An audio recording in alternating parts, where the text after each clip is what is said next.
Hello friend, technical civil engineering में आप सभी का स्वागत है। दोस्तों, इस वीडियो में हम लोग आर अगर के स्ट्रेंथ ऑफ मटेरियल के पार्ट 2 एमसीक्यू को सॉल्व करेंगे। इसके पहले अगर आप इसका पार्ट 1 नहीं देखे हैं तो इस डिस्क्रिप्शन बॉक्स के नीचे इसका लिंक दिया हुआ है, जिससे जाकर आप उस वीडियो को देख सकते हैं। तो चलिए इस वीडियो को शुरू करते हैं। लेकिन शुरू करने से पहले आप लोगों से एक छोटा सा रिक्वेस्ट है कि यदि आप इस चैनल पर नए हैं तो इस वीडियो को लाइक करें, सब्सक्राइब करें, कमेंट करें एंड शेयर करें। तो चलिए इस क्वेश्चन को देखते हैं। Question first, according to Unwin's formula the diameter D of a rivet of a plate of thickness T is. तो दोस्तों, इसका ऑनविन्स का एक फार्मूला होता है डी इक्वल टू 6.02, जिसे हम लोग क्या करते हैं, प्लेट की थिकनेस अगर दिया रहता है तो उसकी डायमीटर को निकालते हैं कि उस प्लेट की डायमीटर हम कितने रख सकते हैं। तो इसका ऑप्शन दिया हुआ है D equal to 6.025/2। Option B दिया हुआ है D equal to 1.5 T plus 4। Option सी दिया हुआ है D equal to √5 into T. Option D equal to √t plus 1.5। So इसका A will be the right option.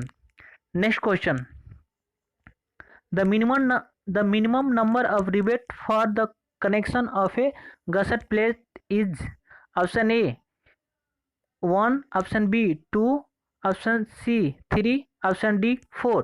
तो पूछ रहा है कि मिनिमम नंबर कितना होना चाहिए of a rivet for the connection of a gusset plate. तो इसका राइट आंसर हो जाएगा option B.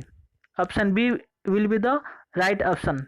Next question, the weakest section of a diamond riveting is the section which passes through option A first row, option B second row, option C central row, option D non one rivet hole of end row। तो दोस्तों, अगर आप लोग theory section में diamond riveting देखे होंगे तो इसका आंसर होगा ऑप्शन ए फर्स्ट रो, सबसे वीकेस्ट सेक्शन होता है। चलिए नेक्स्ट क्वेश्चन देखते हैं।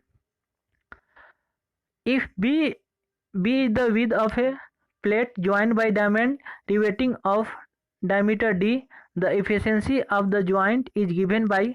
दोस्तों, इसका ऑप्शन ए और बी ओनली है, तो इसका राइट आंसर हो जाएगा बी। इसका राइट आंसर हो जाएगा आप लोगों को b. B minus d by b, because b the width of plate and d the diameter of D is the diameter of bolt. So B will be the right option.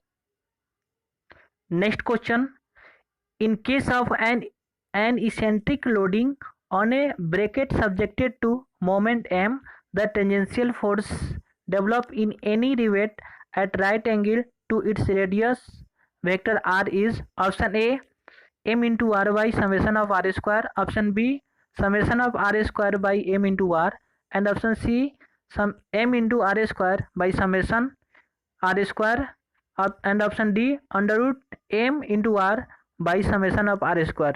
सो इसका right answer हो जाएगा आपका सी। जब आप लोग अगर steel structure के design देखे होंगे, जिससे आप लोग को पता हुआ होगा कि इसका राइट आंसर क्या हो जाएगा, सी हो जाएगा। Next question, pick up the incorrect statement। Option A the cross section area of the weld member is effective. A welded joint develop strength of its parent metal। weld joint provide rigidity। Option D welded joint have better finish, and option E welding take more time than riveting। सो दोस्तों, इसका right answer आपका हो जाएगा ई, because जो welding होता है वो riveting से कम टाइम लेता है और स्ट्रांग भी होता है। So E will be the right option. Next question, the type of butt joint in common use is option A single inverted V butt joint, option B double V butt joint, option C double U butt joint, and option D single V butt joint. तो दोस्तों, इसका right answer हो जाएगा option A single inverted butt joint. चलिए next question देखते हैं। The maximum load to which a fillet joint of length L can be subjected to is option A 0.7 into S into fillet size into L, option B 2 into S into fillet size into L, option C permissible shear stress into fillet size into L, and option D S into fillet size into L by 3, and option E none of these. So option A will be the right option because 0.7 and S is the size of weld into fillet size into L. Next question. The maximum stress against rotation is offered by the weld at a point. Option A most distance, option B least distance, option C option A most distance, option B least distance, option C at either end, option D centrally loaded. तो दोस्तों A will be the right option, most distance. Next question. Along the principal plane subjected to maximum principal stress, option A maximum shear stress act, option B minimum shear stress act, option C no shear stress act, and option d none of this. तो दोस्तों जानते हैं आप लोग principal plane subjected to maximum principal stress and no shear stress act. So option c will be the right option. Next question. If the normal cross section A of a member is subjected to a tensile force P, the resulting normal stress in an oblique plane inclined at angle theta to transverse plane will be. Option a हो जाएगा P by a into sine square theta, option B P by a into cos square theta, option C P by 2a into sine 2 theta, option D P by 2a cos 2 theta. तो दोस्तों P by a into cos square theta होता है आपका normal stress in a oblique plane. So B will be the right option. Next question.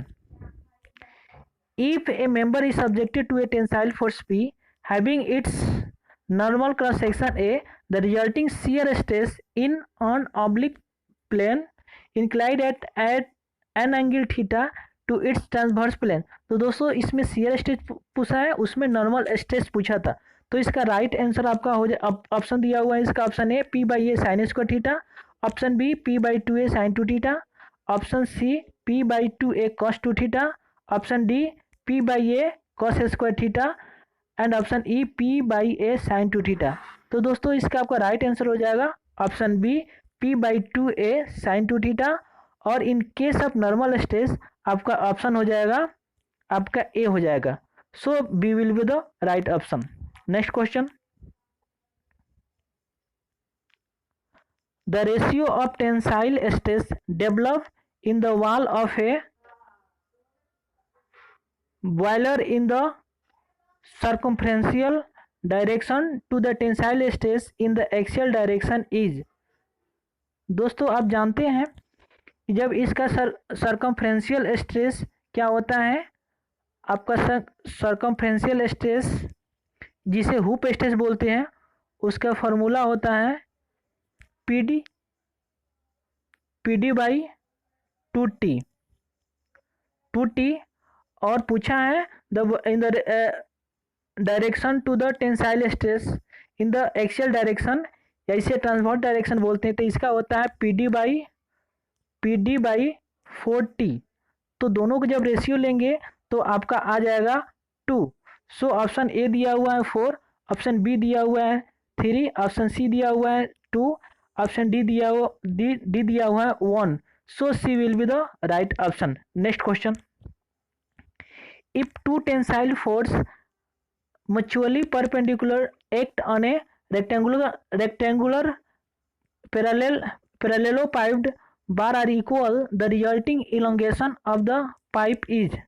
Option a दिया हुआ है P by e into 1 by m, option B दिया हुआ है E by P a minus 1, and option सी दिया हुआ है E by P into 1 - m, option d है p/e into 1 + n, and option e p/e into 1 + m². So A will be the right answer.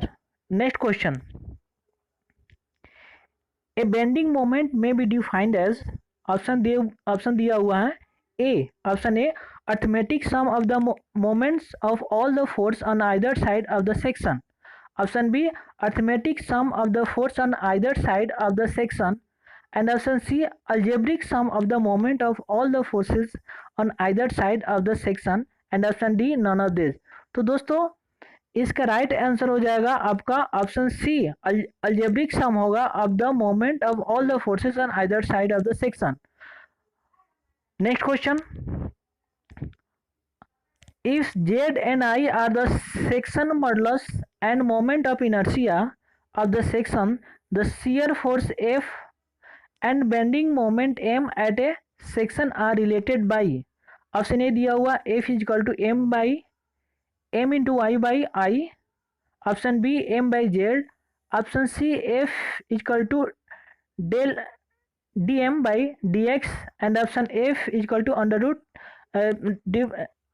difference integration m into dx. So option C will be the right option. दोस्तों यहाँ पे F = m by y दिया हुआ है इन option A में, तो आपका bending stress हो जाएगा. बट इसमें पूछा है आपका पूछा है इसमें द शियर फोर्स F. सो हम लोग अगर बेंडिंग मोमेंट को डिफरेंशिएट करेंगे विथ रेस्पेक्ट टू x, तो हम लोग क्या करेंगे, शियर फोर्स प्राप्त कर लेंगे. चलिए next question. At either end of a plane frame maximum number of possible transverse shear force are.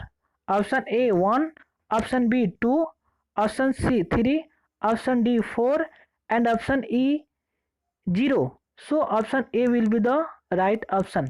Next question. At either end of a plane frame, maximum number of possible bending moment are. Option A 1, option B 2, option C 3, option D 4, option E 0. So E will be the right option 0. Next question. A simply supported beam of span L carries a uniformly distributed load W, the maximum bending moment M. दोस्तों जब आप निकालेंगे simply supported में uniformly distributed load, तो आप इसको प्राप्त करेंगे WL² by 8. So C will be the right option. But यहाँ पे WL² होगा, सिर्फ W × L/8 दिया हुआ है, तो यहाँ पे WL² होगा. Next question. A simply supported beam of span L carries a concentrated load W at its mid span. The maximum bending moment M is. दोस्तों जब इसमें ओनली आपका कंसेंट्रेटेड लोड दिया हुआ है, मतलब इसके सेंटर पे, तो मैक्सिमम बेंडिंग मोमेंट पूछा है, तो आपका B will be the right option. Next question. A simply supported beam carries two equal concentrated load W at distance L/3 from either support. The maximum bending moment M is. दोस्तों जब इसका bending moment आप लोग निकालेंगे, जब simply supported beam है और इसमें आप लोग को क्या है, L/3 पे 2 फोर्स लग रहा है, यहाँ पे L/3 से एंड और यहाँ पे L/3 पे लग रहा है, तब इसके सेंटर में आप लोग मोमेंट निकालेंगे, तो इसका वैल्यू आएगा इसके रिएक्शन निकालने के बाद, तो आपका आंसर होगा यहाँ पे A WL/3. Next question.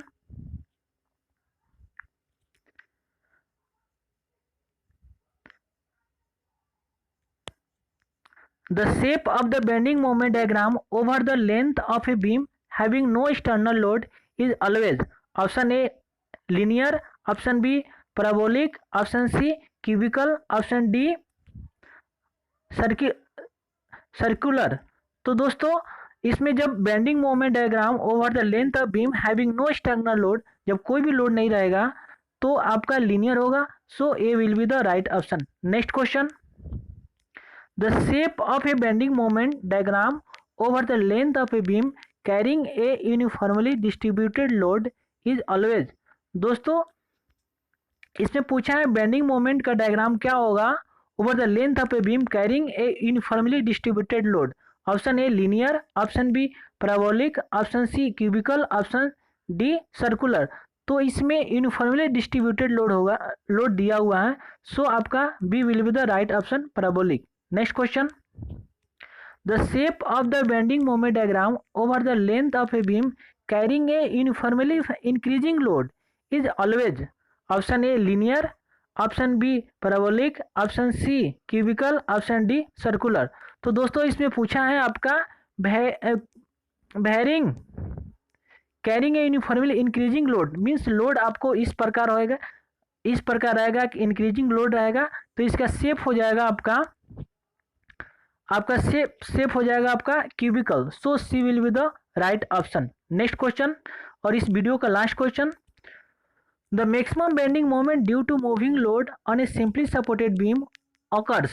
दोस्तों पूछ रहा है कि कोई सिंपली सपोर्टेड बीम दिया हुआ है, तो इसमें मैक्सिमम बेंडिंग मोमेंट कहाँ होगा, तो इसमें आपका सिंपली सपोर्टेड दिया हुआ है, so maximum bending moment due to moving load आपका अंडर द लोड होगा, सो ऑप्शन दिया हुआ है इसमें at the mid span, option b at the support, option c under the load, option d anywhere on the beam and option e none of this, so C will be the right option. दोस्तों अगर ये simply support की जगह आपका fix support आता तो B will be the right option. So दोस्तों इस तरह हम लोग 26 to 50 क्वेश्चन देखे हैं, फिर हम लोग पार्ट 3 में 51 से हम लोग 75 क्वेश्चन देखेंगे।